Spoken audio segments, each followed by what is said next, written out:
आस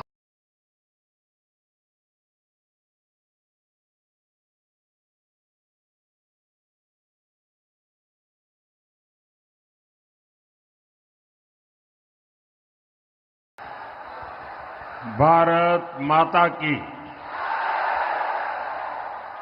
भारत माता की।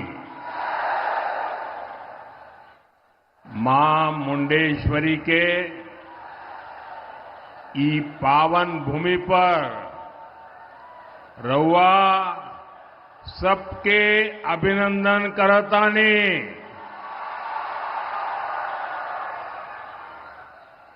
कैमूर की इस पावन भूमि पर चारों दिशाओं से आशीर्वाद बरसता है। मां विंध्यवासिनी, मां ताराचंडी, मां तुतला भवानी, मां छेरवारी सब यहीं आसपास विराजती है। चारों ओर शक्ति ही शक्ति का साम्राज्य है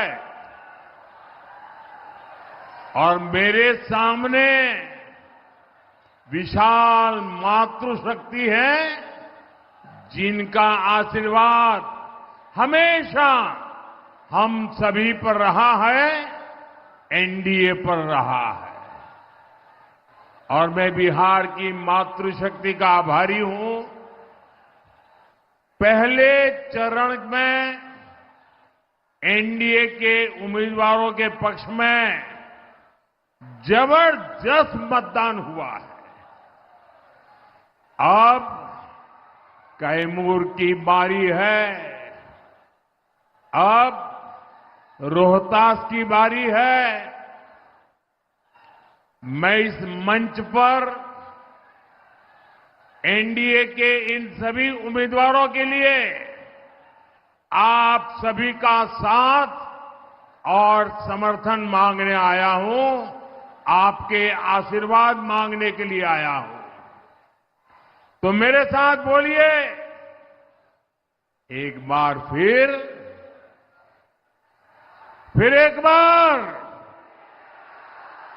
एक बार एनडीए सरकार, फिर एक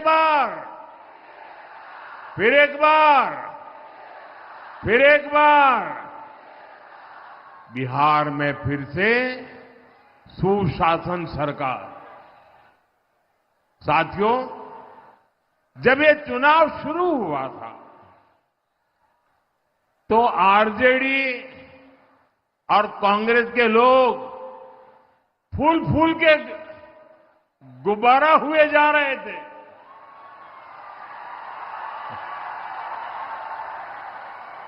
और आरजेडी और कांग्रेस के नामदार आसमान पर पहुंच चुके थे।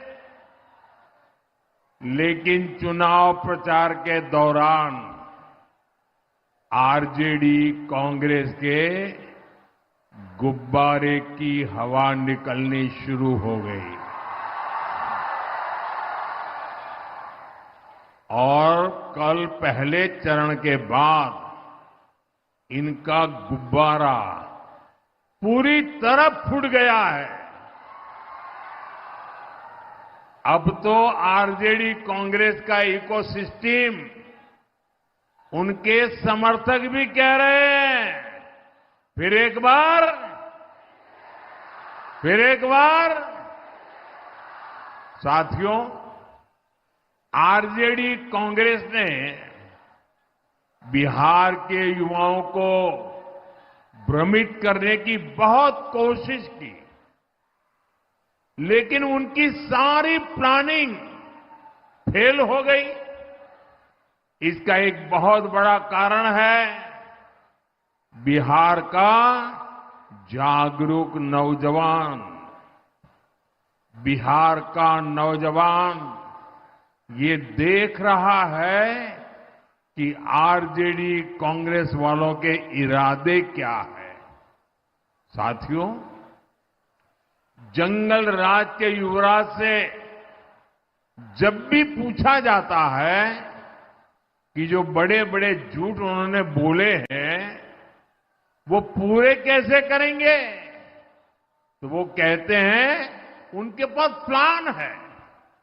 और जब पूछा जाता है भी बताओ प्लान क्या है, तो उनके मुंह में दही जम जाता है, मुंह पे ताला लग जाता है, उत्तर ही नहीं दे पाते।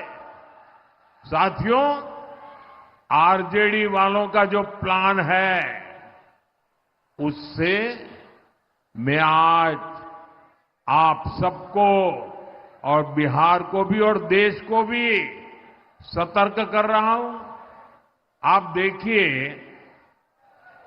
आरजेडी के नेताओं के किस तरह के गाने वायरल हो रहे हैं। चुनाव प्रचार के जो गाने हैं, कैसे गाने वायरल हो रहे हैं। आरजेडी वालों का एक गाना है, आपने भी सुना होगा, आपने भी शायद मोबाइल पे देखा होगा। आरजेडी वालों का एक गाना है, आएगी भैया की सरकार।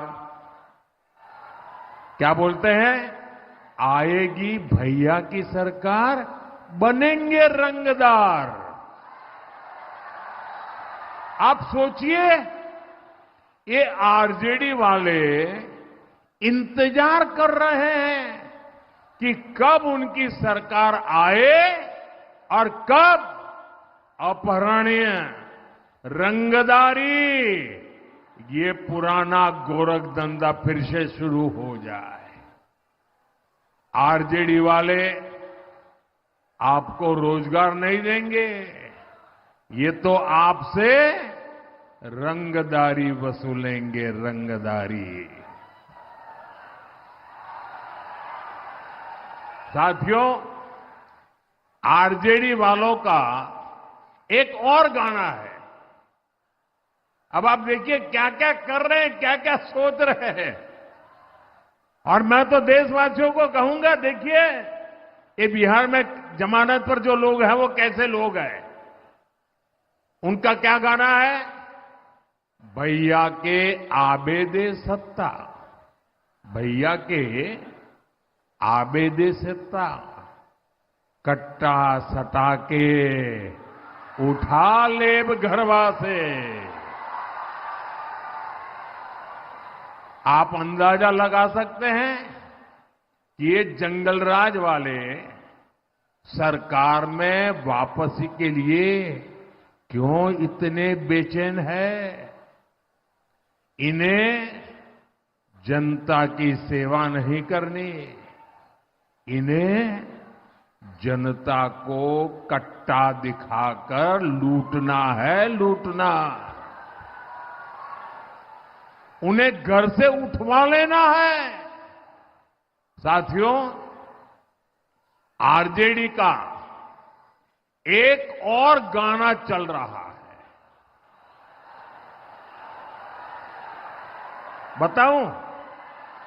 बताऊं कैसा गाना चल रहा है?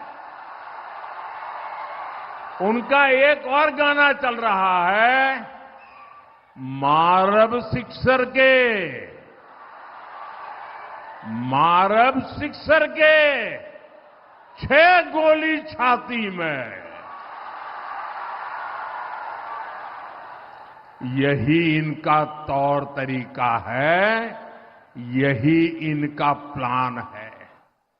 इनसे कोई भी सवाल पूछेगा तो यही जवाब मिलेगा, मारब सिक्सर के 6 गोली छाती में। साथियों, यही जंगल राज की आहट है।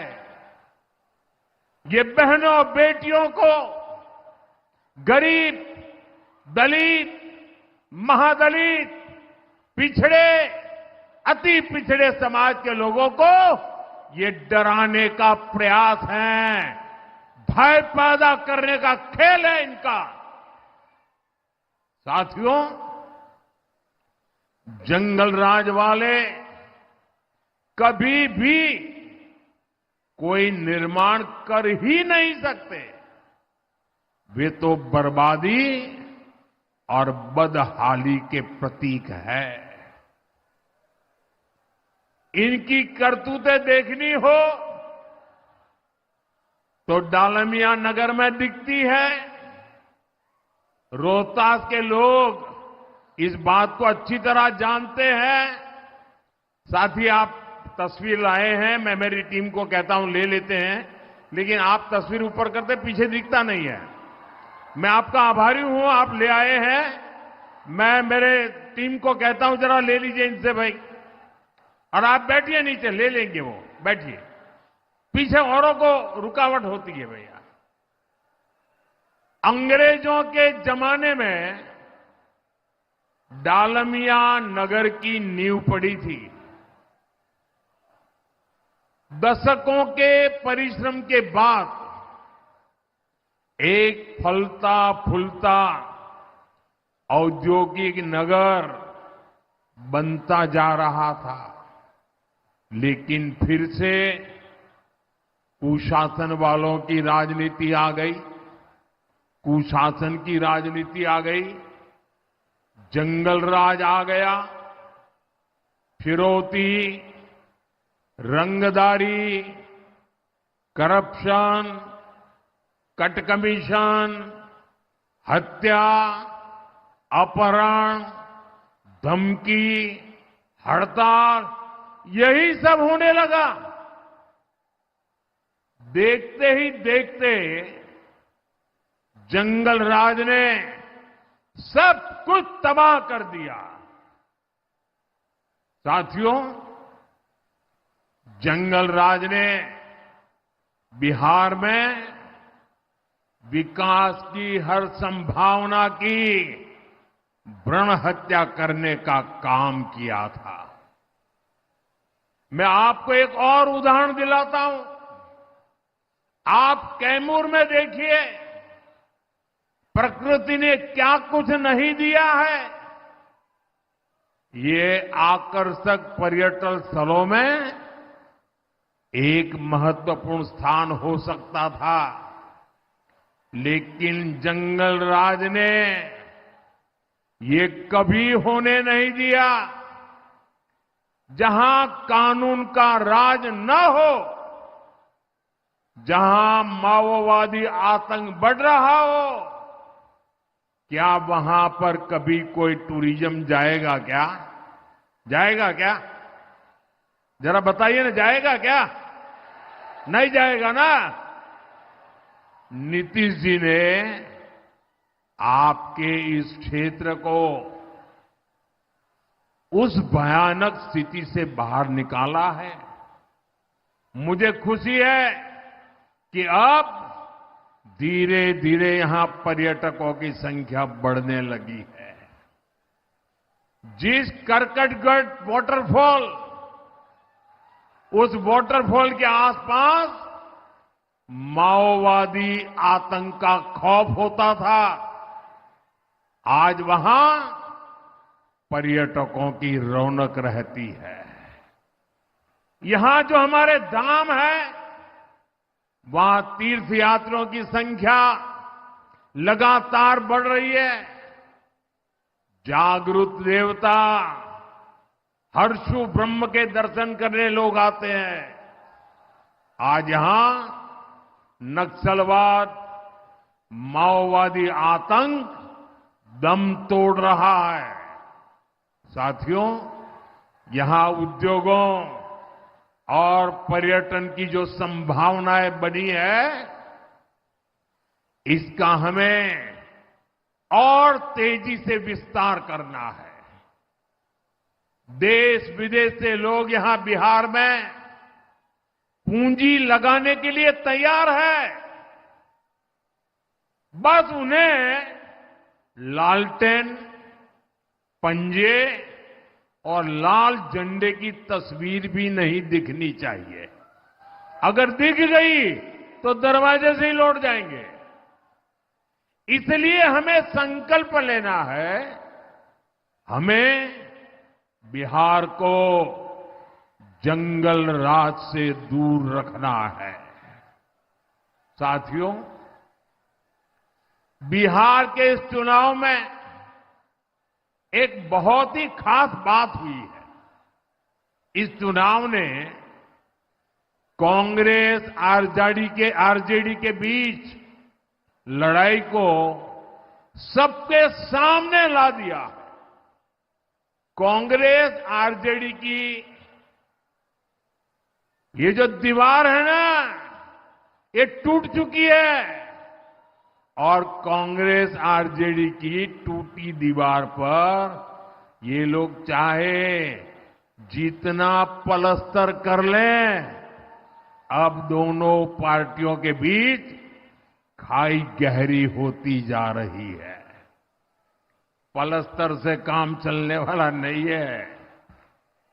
आप देखिए, इस क्षेत्र में भी कांग्रेस के नामदार ने रैलियां की, लेकिन पटना के नामदार का नाम नहीं लिया। कितनी छुआछूत है देखिए, वो पटना के नामदार का नाम लेने को तैयार नहीं। कांग्रेस के नामदार दुनिया जहां की कहानियां कहते रहते हैं, लेकिन आरजेडी के घोषणा पत्र पर कोई सवाल पूछे कि आरजेडी ने बड़े बड़े वादे किए, क्या कहना है, तो कांग्रेस के नामदार के मुंह पर ताला लग जाता है। ये कांग्रेस के नामदार अपने घोषणा पत्र की झूठी तारीफ तक नहीं कर पा रहे। एक दूसरे को गिराने में जुटे ये लोग बिहार के विकास को कभी गति नहीं दे सकते। साथियों, ये लोग अपने परिवार के अलावा किसी को भी नहीं मानते। कांग्रेस ने बाबा साहब आंबेडकर की राजनीति खत्म की, क्योंकि बाबा साहब आंबेडकर का कद ये दिल्ली में बैठे शाही परिवार से ऊंचा था। इन्होंने बाबू जगजीवन राम जी को भी सहन नहीं किया। सीताराम केसरी, उनके साथ भी ऐसा ही किया। बिहार के ऐसे एक से बढ़कर के एक दिग्गज नेता को अपमानित करना, यही शाही परिवार का खेल रहा है। जबकि साथियों, भाजपा के एनडीए के संस्कार सबको सम्मान देने के हैं, सबको साथ लेकर चलने के हैं। हम तो गौरव से कहते हैं, हमें लाल मुनि चौबे जी जैसे वरिष्ठों ने सिखाया है, संस्कार दिए हैं। यहां भभुआ में भाजपा परिवार के पूर्व विधायक आदरणीय चंद्रमौली मिश्रा जी भी हमारी प्रेरणा है। अब तो वो 100 के निकट जा रहे हैं, 96 हो चुके हैं। और जब कोरोना का संकट आया तो ऐसे हमारे सभी सीनियर को मैं फोन कर रहा था, तो मैंने मिश्रा जी को भी फोन किया, चंद्रमौली जी से मैंने उनके हालचाल पूछे, और मैं हैरान था, ये उम्र, लेकिन फोन पर वो मेरा हाल पूछ रहे थे, मेरा हौसला बढ़ा रहे थे। ये इस धरती में आदरणीय चंद्रमौली मिश्रा जी जैसे व्यक्तियों से सीखते हुए हम भाजपा के कार्यकर्ता आगे बढ़े हैं। साथियों, ऐसे वरिष्ठों से मिले संस्कारों ने हमें राष्ट्रभक्तों का, देश के लिए जीने मरने वालों का सम्मान करना सिखाया है। इसलिए हमने बाबा साहब आंबेडकर से जुड़े स्थानों को पंच तीर्थ के रूप में विकसित किया। और मैं तो काशी का सांसद हूं, मेरे लिए बड़े गर्व की बात है कि बनारस संत रविदास जी की जन्मभूमि है। संत रविदास की जयंती पर मुझे कई बार वहां जाने का सौभाग्य प्राप्त हुआ है। 10-11 साल पहले वहां क्या स्थिति थी और आज वहां कितनी सुविधाएं श्रद्धालुओं के लिए बनी है, इसकी चर्चा सिर्फ बनारस में नहीं, बनारस के बाहर भी सभी समाजों में होती है। साथियों, बनारस ही नहीं, भाजपा सरकार मध्य प्रदेश के सागर में भी संत रविदास का भव्य मंदिर और स्मारक बना रही है। हाल ही में मुझे कर्पूरी ग्राम जाने का अवसर मिला था। वहां पिछले कुछ वर्षों में सड़क, बिजली, पानी, शिक्षा और स्वास्थ्य से जुड़ी सुविधाओं का विस्तार हुआ है। कर्पूरी ग्राम रेलवे स्टेशन को आधुनिक बनाया जा रहा है। साथियों, ये हमारी ही सरकार है जो देश भर में आदिवासी स्वतंत्रता सेनानियों के स्मारक बना रही है। भगवान बिरसा मुंडा के जन्म दिवस को हमने जनजातीय गौरव दिवस घोषित किया है। 1857 के क्रांतिवीर वीर कुंवर सिंह जी की विरासत से भावी पीढ़ी प्रेरित हो, इसके लिए हर वर्ष व्यापक तौर पर विजय दिवस का आयोजन किया जा रहा है। साथियों, कैमूर को धान का कटोरा कहा जाता है।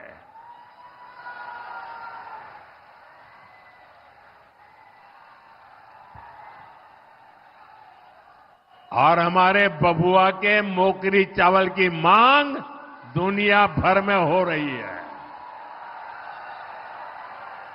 और प्रभु श्री राम को भोग में यही मोकरी का चावल अर्पित किया जाता है।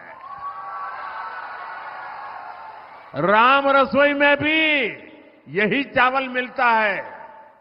आप मुझे बताइए साथियों, आप अयोध्या का जब राम मंदिर देखते हैं या उसके विषय में सुनते हैं, यहां बैठा हुआ हर कोई मुझे जवाब दे, जब राम मंदिर आप देखते हैं या उसके सुनते हैं, आपको गर्व होता है कि नहीं होता है? माताओं बहनों, आपको गर्व होता है कि नहीं होता है? भव्य राम मंदिर का आपको आनंद आता है कि नहीं आता है? आप काशी में बाबा विश्वनाथ का धाम देखते हैं, आपको गर्व होता है कि नहीं होता है? आपका हृदय गर्व से भर जाता है कि नहीं भर जाता है? आपका माथा ऊंचा होता है कि नहीं होता है? आपको तो गर्व होता है, हर हिंदुस्तानी को गर्व होता है, लेकिन कांग्रेस आरजेडी के नेताओं को नहीं होता है। ये लोग दुनिया भर में घूमते फिरते हैं, लेकिन अयोध्या नहीं जाते। राम जी में इनकी आस्था नहीं है और राम जी के खिलाफ अनाप शनाप बोल चुके हैं। उनको लगता है कि अगर अयोध्या जाएंगे, प्रभु राम के दर्शन करेंगे, तो उनके वोट ही चले जाएंगे, डरते हैं। उनकी कोई आस्था नाम की चीज ही नहीं है।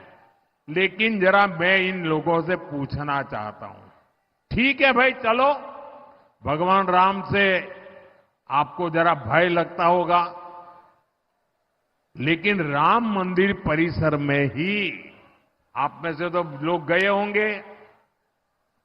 उसी राम मंदिर परिसर में भगवान राम विराजमान है, वहीं पर माता शबरी का मंदिर बना है, महर्षि वाल्मीकि जी का मंदिर बना है, वहीं पर निषाद राज का मंदिर है।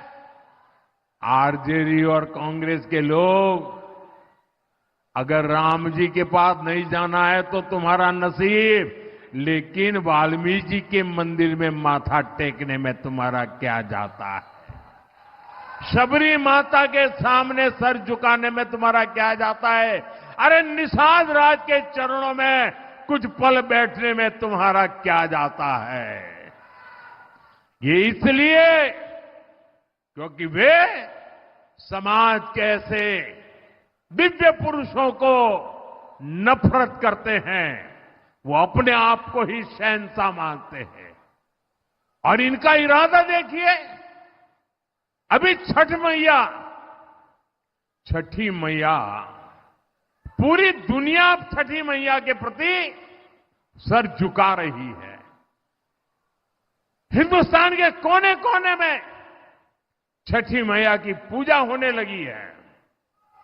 और मेरे बिहार में तो ये मेरी माताएं बहनें 3-3 दिन तक इतना कठिन व्रत करती हैं और आखिर में तो पानी तक छोड़ देती है। ऐसी तपस्या करती है। ऐसा महत्वपूर्ण हमारा त्योहार छठी मैया की पूजा, ये कांग्रेस के नामदार छठी मैया की इस पूजा को, छठी मैया की इस साधना को, छठी मैया की इस तपस्या को वे ड्रामा कहते हैं, ड्रामा नौटंकी कहते हैं। मेरी माताएं बहनें बताइए, ये छठी मैया का अपमान है कि नहीं है? ये छठी मैया का घोर अपमान करते हैं कि नहीं करते हैं? ये छठी मैया का व्रत रखने वाली माताओं बहनों का अपमान करते हैं कि नहीं करते हैं? अब मुझे बताइए, जो हमारी छठी मैया का अपमान करे उसको सजा मिलनी चाहिए कि नहीं मिलनी चाहिए? पूरी ताकत से बताएं, उनको सजा मिलनी चाहिए कि नहीं मिलनी चाहिए?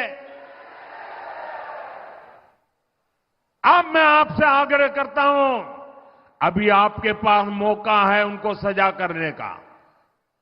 11 नवंबर को आपके एक वोट से उनको सजा मिल सकती है। सजा दोगे? सब लोग सजा दोगे? साथियों, ये आरजेडी कांग्रेस वाले हमारी आस्था का अपमान इसलिए करते हैं, हमारी छठी मैया का अपमान इसलिए करते हैं, हमारे भगवान राम का अपमान इसलिए करते हैं ताकि कट्टरपंथी खुश हो जाए, इनका वोट बैंक नाराज ना हो। साथियों, ये जंगल राज वाले तुष्टीकरण की राजनीति में एक कदम और आगे बढ़ गए हैं। ये अब घुसपैठियों का सुरक्षा कवच बन रहे हैं। हमारी सरकार गरीबों को मुफ्त अनाज, मुफ्त इलाज की सुविधा देती है। आरजेडी कांग्रेस के नेता कहते हैं ये सुविधा घुसपैठियों को भी देना चाहिए। गरीब को जो पक्का आवास हम दे रहे हैं वो घुसपैठियों को भी देना चाहिए, ऐसा कह रहे हैं। मैं जरा आपको पूछना चाहता हूं, ये आपके हक का अनाज घुसपैठियों को देना चाहिए क्या? आपके हक का आवास घुसपैठियों को मिलना चाहिए क्या? आपके बच्चों का रोजगार घुसपैठियों को जाना चाहिए क्या? भाइयों बहनों, मैं आज कहना नहीं चाहता हूं, लेकिन तेलंगाना में उनके एक मुख्यमंत्री के भाषण की बड़ी चर्चा चल रही है। लेकिन दिल्ली में जो एयर कंडीशन कमरों में सेक्युलर बैठे हैं ना, उनके मुंह पे ताला लग गया है। उनका भाषण चौंकाने वाला है। मैं उसकी चर्चा जरा चुनाव के बाद करने वाला हूं, अभी मुझे करनी नहीं है। लेकिन मैं आपसे कहना चाहता हूं, मैं आपको जगाने आया हूं, मैं आपको चेताने आया हूं। इनको, ये कांग्रेस आरजेडी जंगल राज वालों को गलती से भी वोट गया, गलती से भी, तो ये पिछले दरवाजे से घुसपैठियों को भारत की नागरिकता दे देंगे। फिर आदिवासियों के खेतों में, महादलितों, अति पिछड़ों के टोलों में घुसपैठियों का ही बोलबाला होगा। इसलिए मेरी एक बात गांठ बांध लीजिए, आपका एक वोट घुसपैठियों को रोकेगा। आपका एक वोट आपकी पहचान की रक्षा करेगा। साथियों, नरेंद्र और नीतीश की जोड़ी ने बीते वर्षों में यहां रोड, रेल, बिजली, पानी, हर प्रकार की सुविधाएं पहुंचाई है। अब इस जोड़ी को और मजबूत करना है। पीएम किसान सम्मान निधि के तहत किसानों को भी 6,000 रुपये मिलते हैं। बिहार में फिर से सरकार बनाने पर 3,000 रुपया और अतिरिक्त मिलने वाले हैं, यानी कुल 9,000 रुपया मिलेंगे।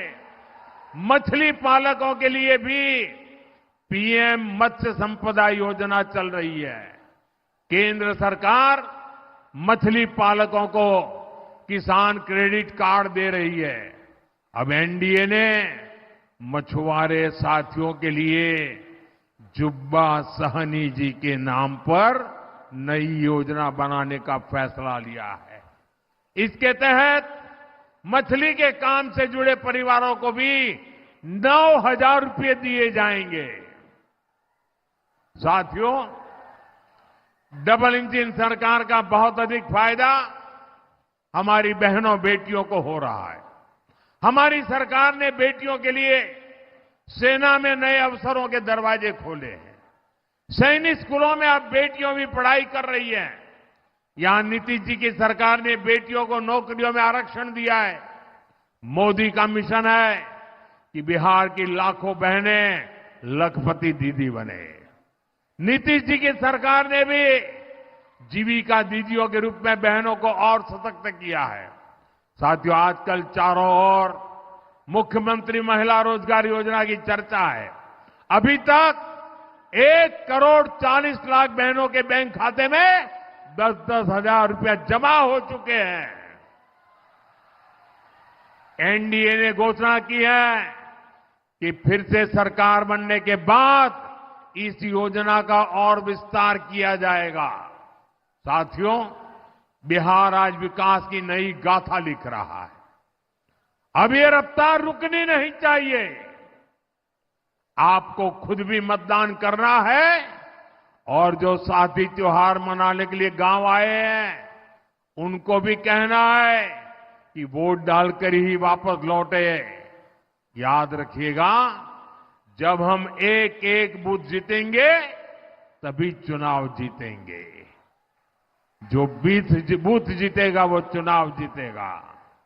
एक बार फिर मैं अपने इन साथियों के लिए, मेरे सभी उम्मीदवारों से मैं थोड़ा आग्रह करता हूं, आगे आ जाइए।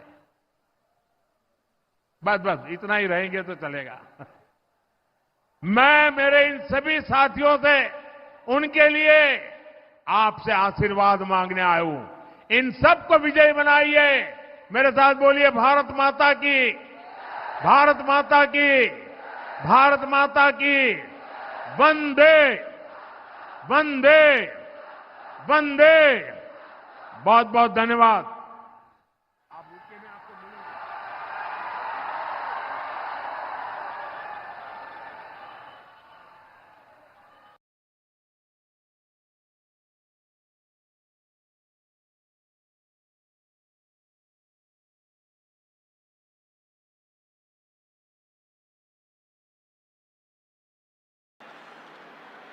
वंदे